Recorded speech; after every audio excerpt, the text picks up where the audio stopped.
Hi guys, welcome back to the Hostage Loft. Nobody paid the ransom, so I'm still stuck here. Thank you so much for that. Kidding, don't call anyone or send any money. But we are still up in the Hostage Loft. I'm doing a little bit more of an impromptu video, which I kind of miss doing. This is how I used to do my videos. And then over the years, I think I got a bit more in my head about how I should be editing or having my apartment be tidy to make a video. But yeah, I used to do something that was a bit more impromptu. So let me know what you guys think about maybe doing some more casual, laid back videos like this in this really depressing background. But I wanted to come and talk to you today about something that I just posted on my Instagram, which is talking about the fact that my appetite has kind of disappeared over the last few months, owing mostly to stress and anxiety related to taking care of my dad while he was sick, and then obviously him passing away. And that anxiety and stress has kind of followed me home, which I'm addressing from a mental health standpoint in all the responsible ways, so please don't worry about that. But one of the signs of my stress, one of the fun features of being Mia Findlay, is that my appetite has gone away. That tends to happen when I'm stressed and anxious, and that's certainly been the case on and off. So there's some days where it's fine, other days where it isn't. It'll sort of happen for stretches of days or like a week at a time where my appetite just isn't showing up. And I am a fully recovered intuitive eater. So I have no active behaviors or thoughts in an eating disorder sense. And I've also developed a relationship with food and my body, which is really natural and really depends on my hunger cues, my craving cues. And I have an incredibly naturally balanced relationship with food. I truly eat whatever I feel like, whenever I feel like eating it, in the amounts that I feel like eating to satisfaction. And it's really led by what my body asks for, but also just what I see and go, oh, that looks like it tastes good, and I eat it. So that's been a pretty solid relationship that I've had with my body and my hunger for years now. I haven't really had stress and anxiety to this degree for a long time, so I haven't really experienced this before.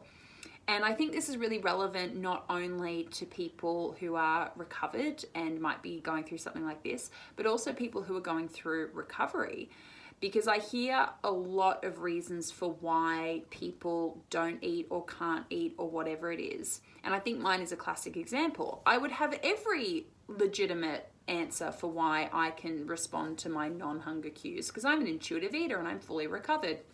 So shouldn't I be responding to whatever my body is saying? Well, no, I'm not just an intuitive eater. I'm also an intuitive person who knows that I need to eat regularly and consistently to be a functioning, healthy, physically and mentally person.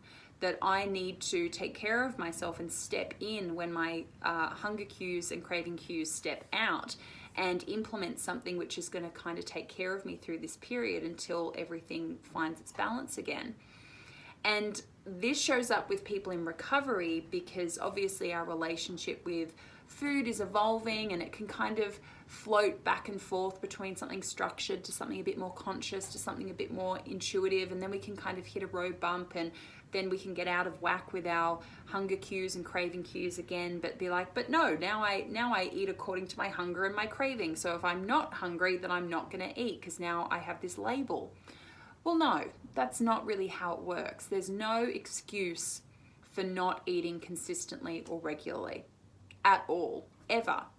Just because I'm an intuitive eater doesn't mean that I don't have the knowledge and the awareness to say that in the absence of hunger cues, I'm going to be in a lot of trouble, that I'm going to be in a really bad place mentally, physically, that I'm putting myself at risk because I have a vulnerability to eating disorders.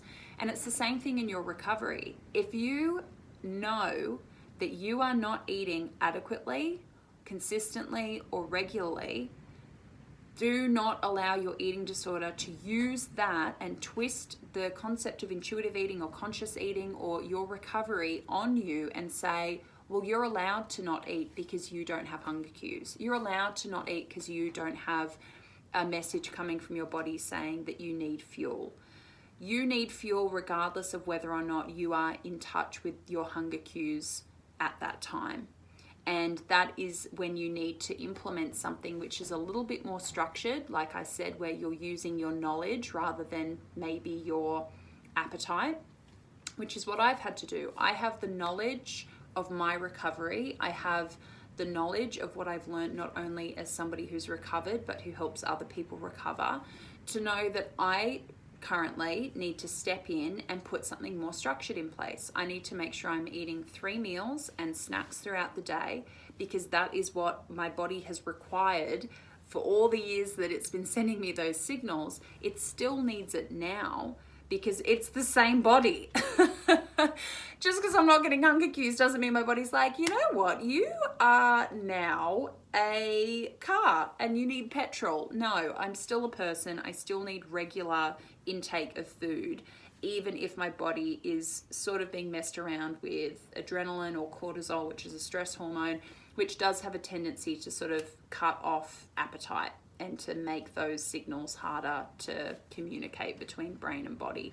There is never, ever, ever a good reason for not eating consistently or adequately or regularly.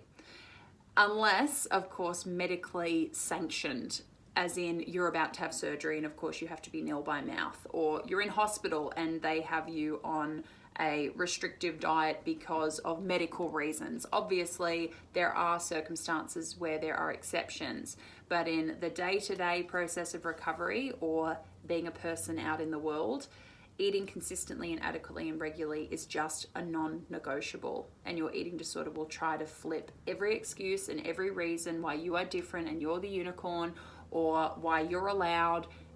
It's just not a sturdy argument if you really start chipping away at it. I've heard, like I said, every reason, and with clients, we very quickly get to the conclusion within about 30 seconds that that is very much an eating disorder driven mentality or argument to get you to basically put yourself in jeopardy. So if in doubt, go back to something structured, whether in recovery or recovered. From an in recovery standpoint, I hope that it's obvious why we have to make that a non-negotiable from a healing our food and body standpoint. And from my position as a recovered person who, due to stress and anxiety, has lost contact with these signals regularly, whether it's my brain or my body, I don't know who to blame. Let's just blame both of them.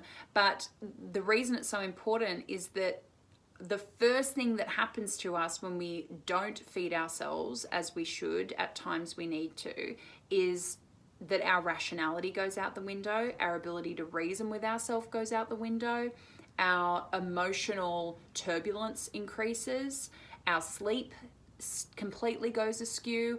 All of these things that then just fuel the original stress and anxiety, it becomes an absolute hurricane of issues. So you need to take care of the basics, and the basics is food, sleep, water, being kind and compassionate with yourself. Yes, that is considered a basic in my world. That is an absolute non-negotiable. Communicating with other people, help seeking, etc. They are things that need to go on your non-negotiable list. They just cannot ever be forgotten, substituted. They can never have a list of excuses or reasons for why they don't happen. You must, whether in recovery or recovered, whether someone with an eating disorder or without, disordered eating or without, you must always commit to eating regularly, consistently, and adequately. It is so, so vitally important, but particularly if you come from an eating disorder history. So I just wanted to get my thoughts out about that, because I think, like I said, we can very often come up with a whole lot of excuses when we're in recovery, or reasons for why we couldn't or didn't or can't, and it's my job to help you cut through some of that. Is this my eating disorder or is it my healthy self? It's your eating disorder. Anything that tells you it's okay not to eat or gives you an excuse not to eat is your eating disorder. Again, unless sanctioned by a medical professional or somebody who is helping you or advising you with your eating disorder recovery. And as somebody who's recovered, who might be watching this and going, oh my goodness, what is happening to me? It can be a really jarring thing to suddenly lose temporarily something that you've worked really hard for, fought really hard for, that's helped you navigate so much of your recovered life. But those cues will come back, and one of the key ways to make sure that they do is to continue that connection of feeding yourself at times when your hunger cues used to show up or ordinarily would show up. That's what I tell people in recovery who do reach sort of more of a less of a structured eating pattern, and then they might regress a little bit, and they're like, oh my goodness, but I want to keep eating intuitively. Well, to get back to that point, we've got to temporarily go back to something a bit structured to ensure that that can happen. Don't get too stuck in your head about what this means or what does that say about your recovery. It's just, you just do what you need to do temporarily to get to where you want to be long term. And don't freak out too much about it. I have spoken to loved ones and said, look, I've had to go back to something a bit more structured. I have to check the time and be like, you would usually eat lunch by now. You need to go and eat something even though your body is not telling you to. So communicate, help seek, feed yourself regularly, drink water, sleep, and be kind always to yourself and others. So that was really impromptu and rambly, but I hope you guys got something out of it. Let me know your thoughts in the comments below. Come and find me on Instagram and Twitter under What Mia Did Next. Do not forget that we have our Instagram live Q&As every Monday morning, Sydney time, around 8 a.m. I always let you guys know in my stories the day before what time we'll be doing it the next day. But we do recovery chats every single Monday, asking your specific questions about recovery or something you might be dealing with at the moment. And I love it, and we're back to it. So I will see you guys next Wednesday with another video. Have a wonderful week. I'll see you soon. Much love. Take care. Bye. Someone pay the ransom.